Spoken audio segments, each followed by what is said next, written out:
یاد رکھیں، ایک بوڑھی عورت ہے، بہت زیادہ سخت اور سنگین قسم کا وزن اٹھا کر جا رہی ہے، اس سے اٹھایا نہیں جا رہا، اور نبی قریب گئے اور کہا کیا میں آپ کی مدد کر سکتا ہوں؟ تھک تو نہیں رہے آپ لوگ؟ کہنے لگی میرے 4 بیٹے ہیں، چاروں کسی کام کے نہیں ہیں، سارے کام میں کرتی ہوں، اور کسی کے 4 بیٹے ہوں تو کم از کم اپنی طرف نہ لے وہ۔ عزیزان کرام، کہتی ہے میرے 4 بیٹے ہیں اور چاروں کسی کام کے نہیں ہیں۔ اچھا آئیے اٹھائیے۔ اب نبی وزن اٹھا کے جا رہے ہیں، جتنا وزن اس کے پاس تھا اٹھا کے، اب کس طریقے سے اٹھایا، اٹھا کر جب اس کے گھر پہنچایا تو وہ بوڑھی عورت کہتی ہے آپ کا بہت شکریہ۔ جب جانے لگے تو کہا سنو، ایک نصیحت کر رہی ہوں،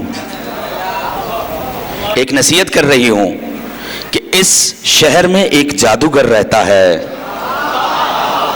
تھکے ہوئے ہیں آپ لوگ؟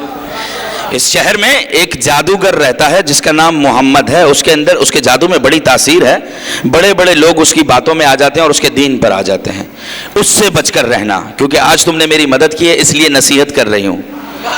فرمایا ٹھیک ہے، جو آپ نے کہا ہم نے سن لیا، جو آپ نے کہا ہم نے سن لیا۔ اب جب جانے لگے کہا رکو نوجوان قریب آؤ، کہا جی فرمائیے، کہا اپنا نام تو بتاؤ تاکہ تمہارا نام لے کر دعائیں کرتی رہوں۔ یہ سننا تھا